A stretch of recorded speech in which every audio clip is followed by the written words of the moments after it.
Hello there. Hello. So whose birthday was it? Oh, she's gone?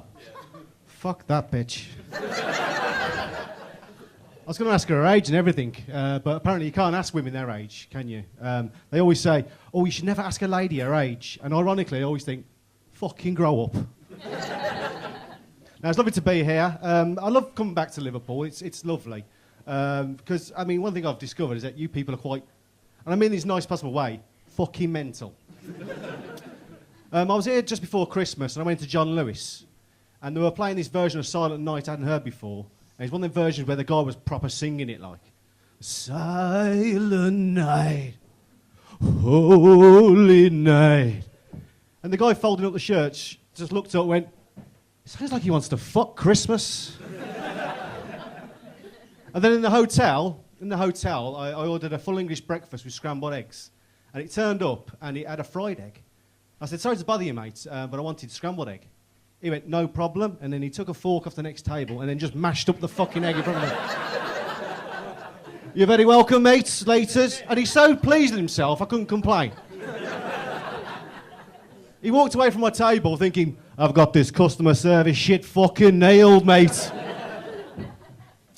No, it is fantastic to be here, and it's a new year. It's 2019, isn't it?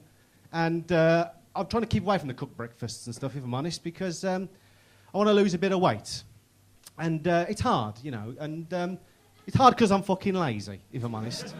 I mean, I go to the gym with the best of intentions, right? Oh, here she comes, the fucking birthday girl. I bet the fucking hours fly by in your house, don't they? Anyway, I was just telling a story about what a fat bastard I am. Anyway, this is the future. So I go to the gym with the best of intentions, right? But if I see 3 blokes fatter than me, I don't fucking bother. I think, I still got time. But I'm worried that I keep making these excuses and then one day I'll be big, you know what I mean? And I don't mean like a bit overweight. I'm talking fucking Channel 5 documentary big. You know what I mean? Just laying there in my own filth. Pizza crusts all down me. And the only contact with another human I have is when the 0 hours cleaners come round once a week and wash me with a big fucking mop. And I just lay there crying Nesquik. But yeah, no, I've got to take care of myself because I'm 40 now. You don't fucking look it. Cheers, mate. I used to. I'm 40 now. I want to take care of myself, you know, because I'm worried, you know, that I'm going to die, if I'm honest with you, and it scares the shit out of me. I went to my granddad's funeral the once because I thought it was polite to do so, to be honest with you. And it was a great funeral, and not many people can say that, can you? Because funerals are often very sad occasions. This was an Irish funeral. I don't know if any of you have been to an Irish funeral, but they're fucking mental, right? And we were there at the graveside, and we were invited to throw a bit of soil in, or a flower, pay our respects, and walk off. So the mourners did this, and then one of my granddad's mates turned up, half cut, walked up to the graveside, took a hip flask out of his pocket, poured some in the grave, took a sip himself, he went, may you be in heaven in half an hour before the devil knows you're dead. And my auntie saw this and thought, that's a good idea. So she inexplicably pulled this can of Guinness out of her handbag, walked her to the graveside, and we thought she's going to open it, pour some in there, have a drink, pay her respects. No, she just fucked the can of Guinness straight into the thing, hit the coffin like this, put a big fucking dent into it, right? It was fizzing all over the coffin. My uncle's trying to sing Danny Boy. It's like, oh, Danny Boy. The pipes are calling. My nan was furious, right? I decided to play I decided to cheer her up. I said, in a way, it was good, wasn't it? She said, how do you mean? I said, what better tribute to an Irish father of 9 than have a can of Guinness ejaculate all over his casket? But as I say, I'm 40 now, and life's hard, you know, and I thought I'd be a bit more chilled out these days. But if anything, I've got a bit more angrier, to be honest with you. And not over by anything significant, you're just by the little shit, you know what I mean? I mean, I can watch all the horror on the news I want, and I'm ashamed to say I'm completely ambivalent. I feel nothing. But if my missus leaves the landing light on, I'll fucking lose my shit. And even the news winds me up, right? Because you watch the news and they'll show you pre-watershed footage of genocide, atrocities, terrorism, abuse. And the only time they give you a warning is if the report's got flash photography. So according to the news, Syria is less dangerous than the red carpet at the BAFTAs. But yeah, no, I do get angry, but you know, I try to sort of keep calm, you know, because my heart isn't getting any younger, and it can be really, really, really difficult. And I was made to feel old recently when I went into Top Man, and I know, I shouldn't have been into Top Man. I know I had no business there.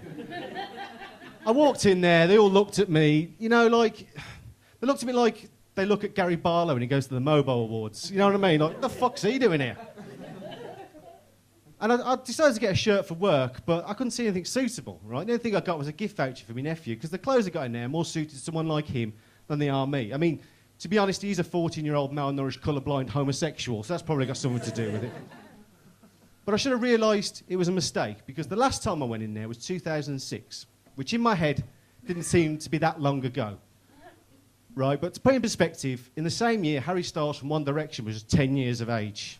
And what's even more depressing, in the subsequent decade, he's completed an education, he's had his first pint, he's got on TV, joined a group, travelled the world, performed in front of thousands of people, sold millions of albums, made loads of money, and probably slept with hundreds of women. You know what I've done the last 10 years? I've changed the font on my emails. So that's why I no longer go to Top Man. And if you're interested, Arial to Calibri. It's more of a font suiting of me. But yeah, no, not only am I 40, it's also the 25th anniversary of me losing my virginity. And getting a moped. One of those things requires balance, coordination, and a sturdy helmet. The other one's riding a moped. Thank you very much. But yeah, no, it's... when I got a moped, I thought, this is cool, right? Because I love that film Quadrophenia, right? But even with the helmet over my ears and the sound of the engine, I could still very clearly hear the vagina snapping shut as I drove past. Like spring-loaded letterboxes. But yeah, no, and you know, I was walking down the road the other day, and again, there's another realisation that I'm getting old, and I saw a group of girls on the side of the street. And one of them shouted, "Oh, you're sexy!" And I turned round just to see what the commotion was. But all of them, in unison, said, "Not you!" That was a confidence booster, let me tell you. But I'm not the easiest person to live with, I'll be honest. And I feel sorry for my wife, really, because my wife's quite posh, and I'm not, you see. And I think the only reason she keeps me around is because she finds it hard to put a duvet cover on by herself and work the Sky remote. And it must be really, really hard for her, because, I mean, the only thing I can think of is that she considers me to be like kebab meat, because it's something that she clearly loves. She'll put it in her mouth when she's drunk, but she don't want to think about where it's come from. You know what I mean? On that rather strange note, when this goes up on YouTube, I've got a lot of fucking questions to answer. So, thanks very much. Good night. Cheers.